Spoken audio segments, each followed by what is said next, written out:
Down the street with the people way down low. Ain't no sound but the sound of his feet. Machine guns ready to go. Are you ready? Hey, are you ready for this? Are you hanging on the edge of your seat? Out of the doorway, the bullets rip to the sound of the beat. Yeah. Another one bites the dust. Another one bites the dust. And another one gone. And another one gone. Another one bites the dust. Hey. Hey, I'm gonna get you too. Another one bites the dust.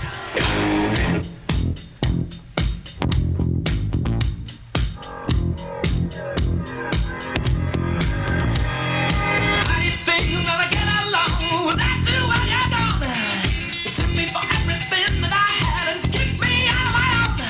I ain't satisfied. How long can you stand the heat? And it don't matter for the freedom. Another one bites the dust.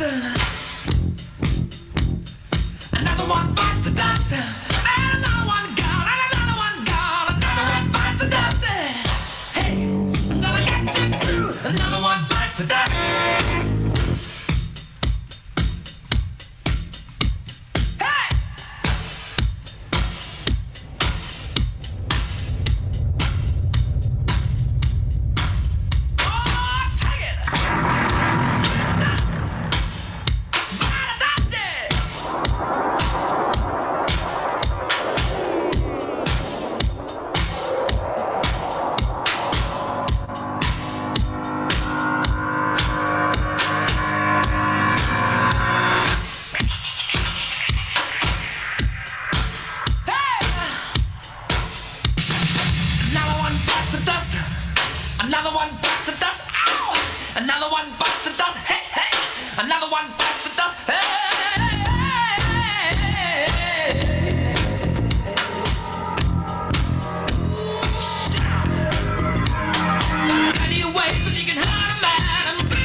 And I can't wait to become your realtor.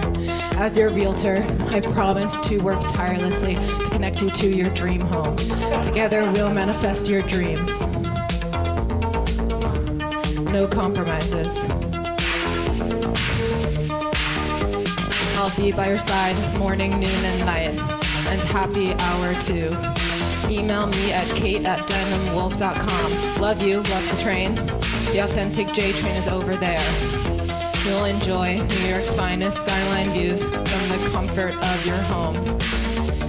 And sunsets.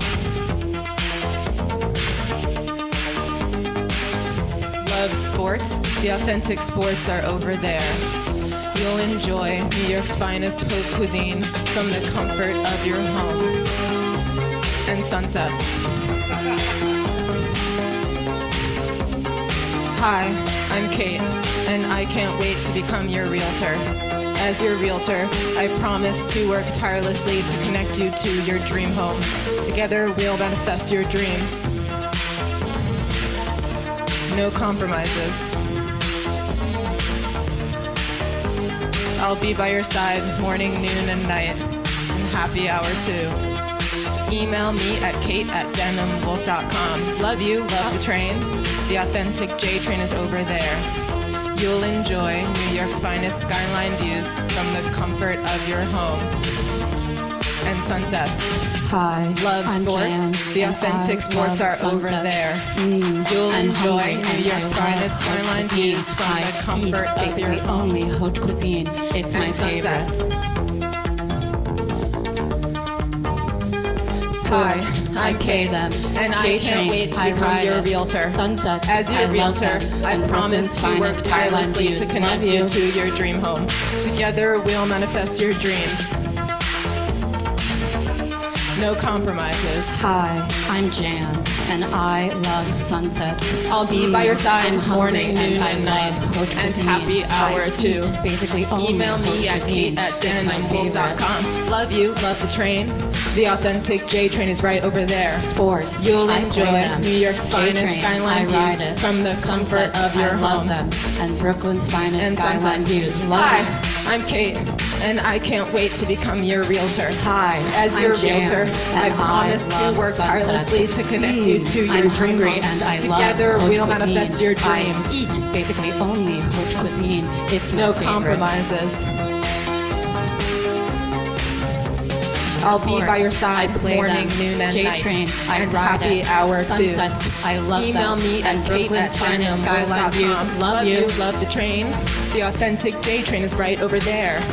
You'll enjoy New York's finest skyline views from the Hi, comfort of your I'm Jan, home. and I love And sunsets.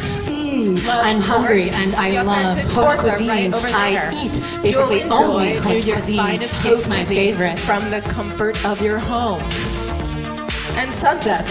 Sports. Hi, I pay them.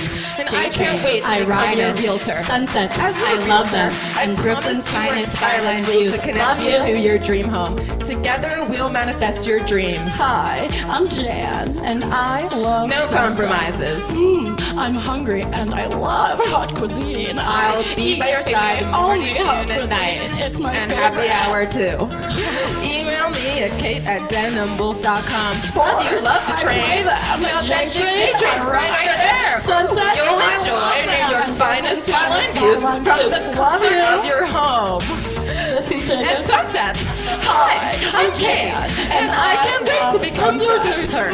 As you're hungry, and I promise to work tirelessly to connect you to your dream home. Together, we'll manifest your dreams. So fun, that's great. Your dreams are coming true, I swear. Sports. Love sports. The authentic sports are right over there. Sunset. You'll I love enjoy them. New York's finest skyline views from the Love comfort it. of your home. Ooh, and sunsets. Hi, I'm Jay, and I can't wait to become your realtor. Ooh, as your realtor, I love to work tirelessly to connect you to your dream home. Together, we'll manifest your dreams. No compromises. I'll be at your home morning, noon, and night. Train. Happy hour too. I love them. And kate@denimwolf.com. Love you. Love the train. Yeah. The authentic J-Train's right over there. Oh, you don't say. You'll enjoy New York's finest skyline views from the comfort of your home. That's right. Yep, and sunsets. I love sunsets. Ooh, love sports. I Yes, do. you I authentic play sports that. right over there. Bocce and golf. Enjoy New York's finest I love the comfort of your cuisine. home. Look at my favorite. Sunsets. I love sunset. Love pool. Yeah. Pool. Cold plunge. Burr. You'll love it. I will. I bet I will. You're gonna love it. You know what else I love? You. You'll love it. Me? Honey, No. you are You're just so- talking to me how I like to be spoken to. You're sweet. We love Talking to me you. about things that I What's like. going on between you You and got me? me. You got I me. get you. Yeah. We Get each in other. here. Yeah, let's go. Love that. I love you. Get right in here, Love hon. it. Yeah. Where we love it. We Love know it. I love all the time. Yeah. Come on, that's great. Let's go. Get Oh, you yeah. up in here. Let's get me on up. Let's go. Get you all up. That's great. We love that. We're really on the same page. You and me. Take me to that sunset. The water is nearby, I huh? love you. That's great. We love each other. That's so cool. That's great. It's really mutual affection. That's good. That's good.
Okay, we'll start with Max Abelson.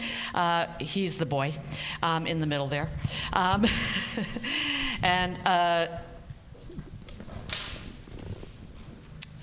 Max is a finance reporter for Bloomberg News and the host of the only, I would say, the world's first late-night talk show about business and culture. It's no longer on right now, but God bless, we hope that it comes back. He's a longtime contributor to Bloomberg News. He writes about the landscape of money and power with a focus on Wall Street's culture, including race, gender, historic lawsuits, secret settlements, billionaire ego, something I suffer from, and political connections, and comedy. So, Max Abelson, thank you for being here. All right, Laura Engelstein, in addition to being Lena's aunt, thank you, is a professor emerita of history at Yale and Princeton. Thank you. Where for many years she taught and wrote about the history of imperial Russia, including the 1917 revolution, in addition, the 1917 revolution and European history, and has written many, many amazing, amazing articles which you should look up and read. Thank you for being here, Laura. Akanksha Prakash is an engineer turned researcher turned educator from Varanasi, India. She currently teaches psychology at LIU Brooklyn after quitting her job at Google. Let's have a round of applause for that. Thank you very much. I appreciate that. She uses her free time to make sense of the world through writing. She also likes to paint, to draw, to sing, to style, to read, and play pool. And she has written a lot about the use of robotic assistants in senior elder care, a subject that I am deeply, deeply interested in all seriousness. So thank you all for thank you, Akanksha, for being with us. So, amazing. And amazing work we just saw. So I just wanted to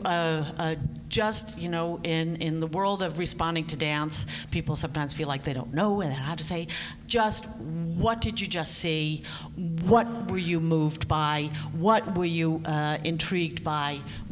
Any sort of basic feedback of where are we? What just happened in front of us, and what were you interested in? Go ahead, Laura. Okay. So first I want to say I've seen other works by Lena and Lisa, and I was really excited to see how much they're moving in this one, the physical movement. Some of their other work has a lot to do with tableau, the stopping in space, the stopping in time, the striking a pose. Of course, the poses, although they're immobile, also speak. They're very eloquent poses. But this time there was this beautiful movement by both of them, which was very exciting and wonderful to me. I saw an arc here, starting with, suddenly I realized, there's no music, there's no sound. What you first get for rhythm is the arms and the echoing of the two of them together, and the next you get the stomping and the making of sound, which is a rhythmic making, which almost is a kind of dance in itself. And just to skip ahead a little bit further, by the very end you get very loud, lots of speaking, but the speaking is rhythmic. The speaking is almost like, in the middle I skipped, there is actual music. And the music is... Another one bites the dust. But that music then kind of fades out, and you get the music of the two of them in the form of the spoken word, very loud and very kind of symphonic, together with the two of them. So I'll just leave that as I was trying to say, you can't say one simple thing about this. And it kind of builds orchestrally almost, and it grips you by the end. You're laughing, you're with them, there's affection between them, there's a lot of physicality. It's not erotic, but it has this wonderful energy that grips you as you're watching it, and obviously is gripping them, and they're kind of communicating it. So just as a first take on how I would describe what I saw, you can't say one thing about it. It isn't one thing. It's a moving thing in itself. Not only that they are moving, but the art has an arc. It has almost a kind of as if water were building to a certain kind of pressure. In any case, I'll stop. It was wonderful. I thought it was fabulous. John. Do you want to go ahead, Max? Yeah, sure. I mean, the first thing that I would like to say is I'm just so glaringly unqualified to be talking or really even thinking about dance, let alone to force you all to be stuck with my impressions of it. So I think that what I'd like to do is just say really the things that came to mind while I watched it. And the first, I think the most important thing I want to say is how happy it made me.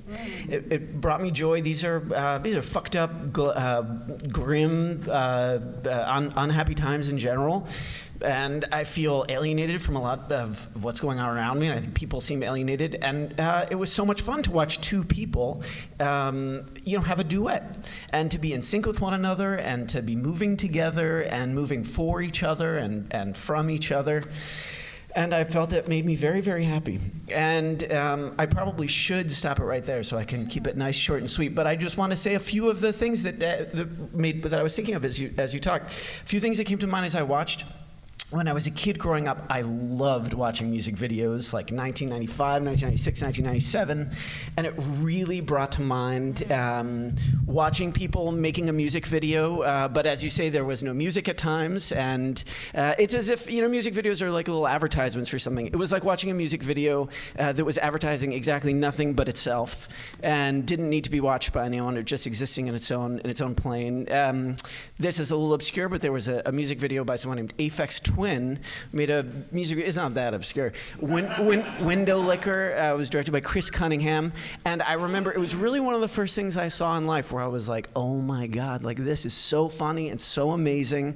Really swept me away. I wanted to know all about the people who made it and what their lives were like, and I really, really felt the same watching this. Fantastic, thank you. Akanksha. That's so fascinating that you said that it made you happy. So it made me feel a lot, but happiness is not the word I would use to summarize my feelings. I feel like I still, my heart.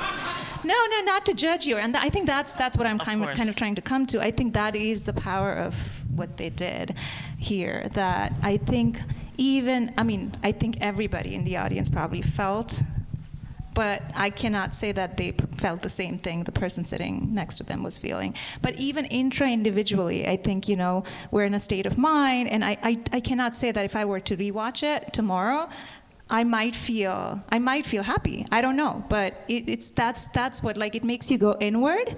This performance, so you're left wondering, like, what is it am I feeling, and why am I feeling that? What is it? So it's like very evocative and very mysterious, and I think to summarize it, actually, if Kafka, the writer, if he had a dance form, I think this is what it would look like. I think that's why I love Kafka so much, because it's like, what the hell just happened, and how did it end like that? And honestly, at some point, it felt like very complex, advanced, hypnotic advertising, but also kind of culty, and I didn't know who they were trying to get in whose cult. Like, are we the audience being recruited? Are they trying to power play each other? I don't know, with the stomping of the feet. So anyway, I love that, how open it is, and it's just very evocative. Fantastic. I think you said it to begin and set the stage for all of that. Thank you. Of like, it's not about one thing. You can't say one thing about it, right? There are all these different responses, and they all are correct, and and where we are with it. And you said something interesting, which is that you felt that it was inward. So I am interested in the fact that I always was aware they were performing to us. So I don't know if we want to speak a little bit to, when did you feel, at what point were you surprised by any of it, but by whether you were, what the contract with the audience was going to be, right? Are they talking to us? Are they talking with each other? Are they with each other? Are they in the world? Where are they? I was thinking of something else. Not say something else. Go ahead. Say whatever you were thinking, Laura. Go for it. That it was really very funny. Yes. Happy is all these things can be side by side and for different people, but especially at the end, and it was self-consciously funny, but it was deadpan funny, and it was just the exquisite pleasure of watching a really great performance, and I think it was directed at us for us to have the joy in the performance. And they were obviously happy, or it seemed to be. Maybe they were in agony. It looked a lot like they were having a good time.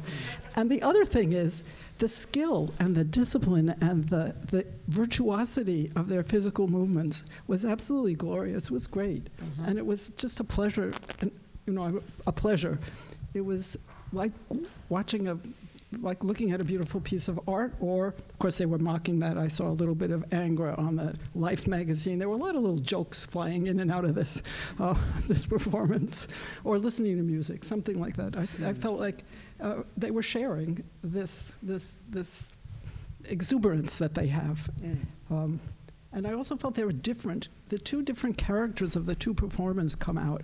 They sync together, they talk to each other, they separate from each other. And a lot of this is also the way you feel when you're in a really intimate relationship with somebody. It's close, it's far, it's entwined, it's disentwined. There were a little bit of conflict there, sort of comic conflict between the two of them. And then this hilarious ending with the entanglement. And to some extent, I would say, somewhat of a commentary on classic dancing, the ballet where the male lifts the female, or there's some kind of gyrations going on. And this is a kind of gentle, not mockery, but commentary. Another way of sharing weight and being and partnering. Yeah, cool. Any other comments around? Can I piggyback? Yes, you can. Please do. I'm still fascinated how different feelings are around this, because yeah, it was funny, but for me it was absurd funny, which is but also like the power play in the beginning. I thought Lena was like the dominant one, and then even though Lisa was wearing red, and I was like, just like, who's doing the subtle control and who's doing the obvious control? So for me, that was fascinating too. And then the metronome, towards the end. And I'm a musical person, so I liked when they were like counting on and they were, the numbers kind of matched with what was in the audio, and then it didn't. And that was also, again, a very interesting kind of absurd. Like, what is happening? And yeah, anyway, so.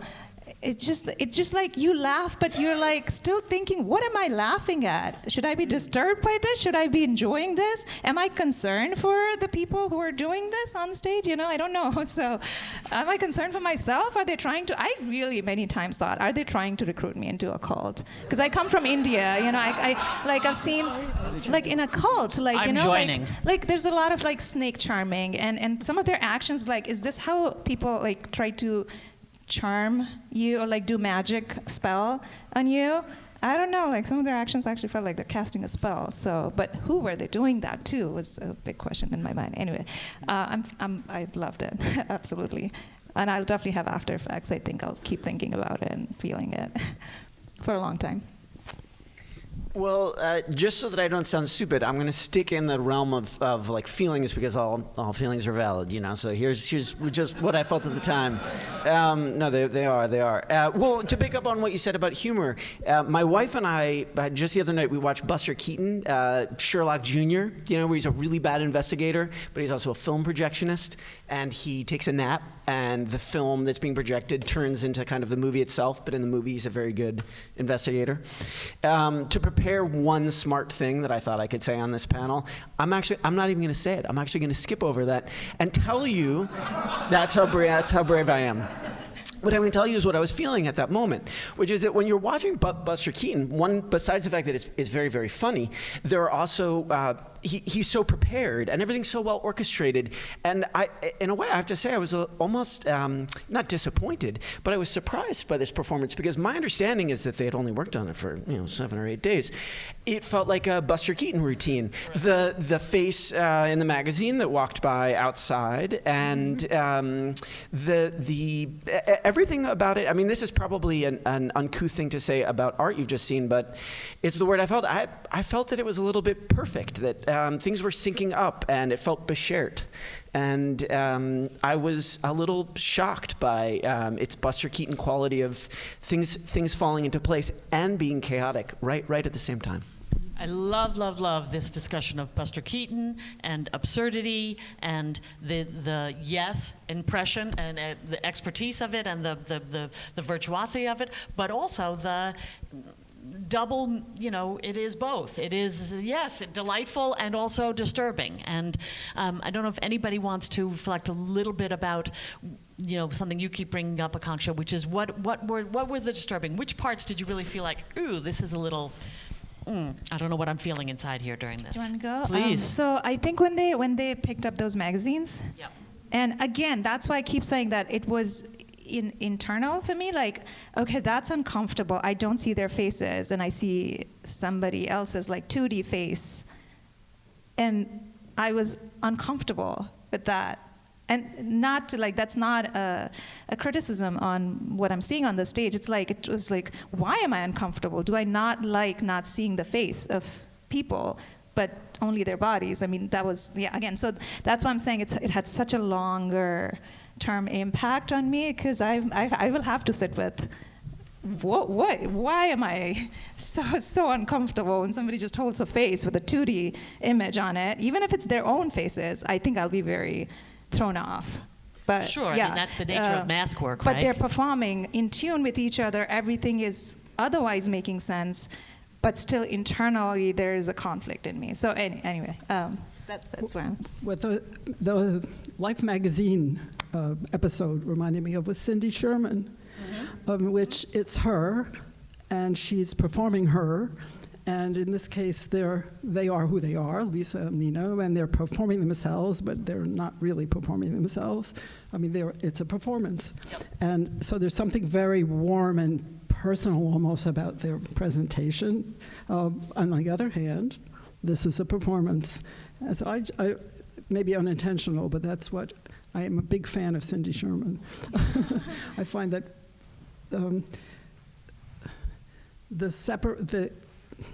okay, I'll say that's it. I'm going to kind of mess around trying to articulate what it's about. I'll pick up from where you are. In the one set of feelings is our own as their audience watching them, but then it occurs to me that there's a whole other plane of feelings, which is what their feelings are and what they're dancing about. And I just want to say to everyone, my wife and I came to this from an open house. So imagine my shock. Imagine my shock when. Now I'm going back to my uncouth level, but my favorite part of the dance was the terrific song about real estate and selling, and that also was very scary. I found myself shaken by it and unsettled. And I was reminded that I'm a part of the world that they're making fun of, It reminded me of the wonderful Mall song that Child sings a couple of shows ago, a song that's very catchy and good, and I highly recommend to any of you if you haven't heard it yet. What are you talking about?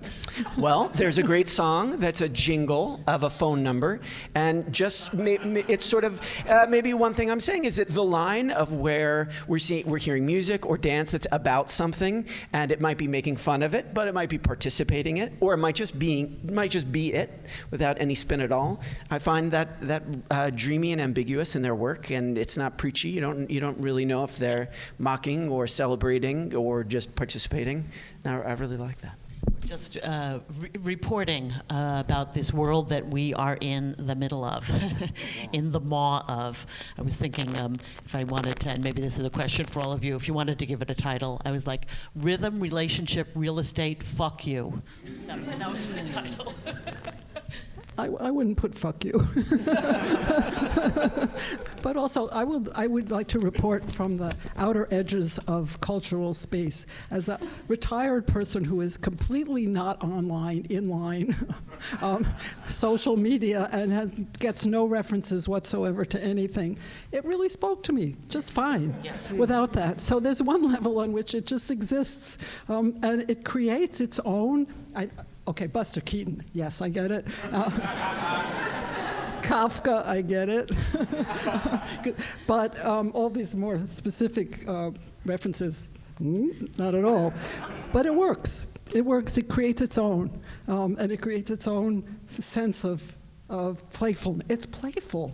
I think playful, funny, in many senses of the word, but playful, there's a playfulness to it. Absolutely. And I haven't seen a ton of Lena and Lisa's work, but I always love what I have seen, and it does create its own world.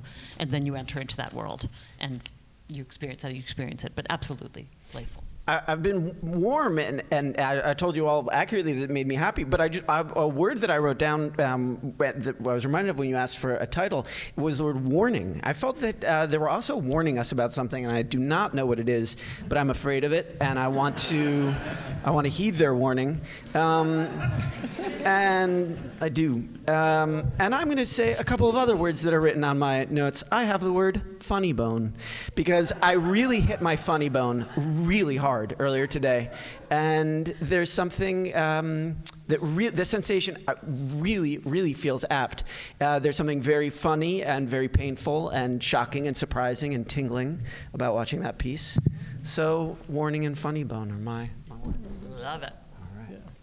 In the spirit of playful, I think at some point I thought this is like, is this some, because I did not grow up here, so my cultural knowledge of America is a little limited, still growing. I thought, is this some SNL parody like a parody on SNL shows? So it was definitely playful like that. And then also improv, but not improv, like rehearsed improv. So those were like totally in the realm of playful. And then like to just slap a Kafkaesque term on top of all this. I think that's gonna be my nicely packaged take on what I saw. Great. We're just about at the end of our time. Does anybody who's sitting in the audience have a word to yell out that has not come up here that occurred to you during it? Go ahead and yell it out as you wish. Come on, Annie B. No, I was thinking of you during the watching of it, because I just felt like there was this, I don't know.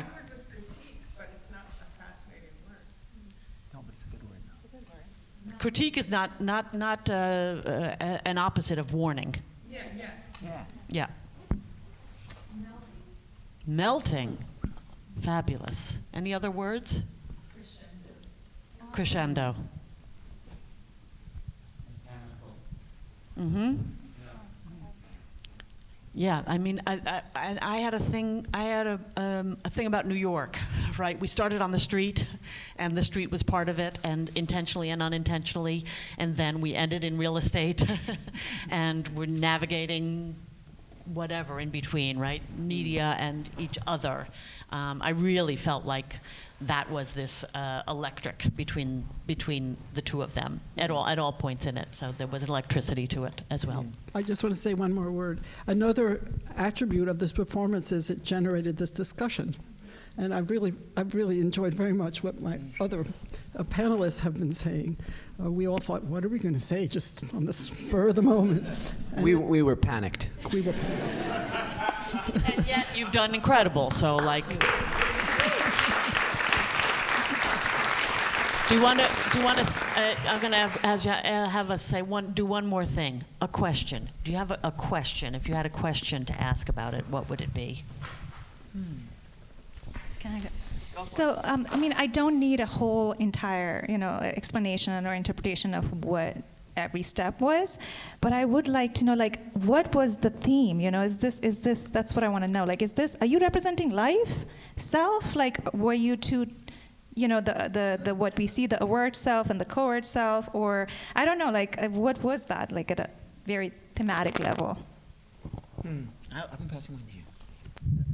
I'm going to ask a question, which is really a salute, a congratulation. Like another one bites the dust. Like you've done this rhythm with credible rhythm, connecting rhythm with each other, electric between each other, and then the world's most sampled bass line comes in. Like it is the bass line of like 20 songs, right? And I'm just like, that is somehow our heartbeat rhythm. And at least my generation. So anyway, I just thought, there it is. Or we're going back to the heartbeat, and then the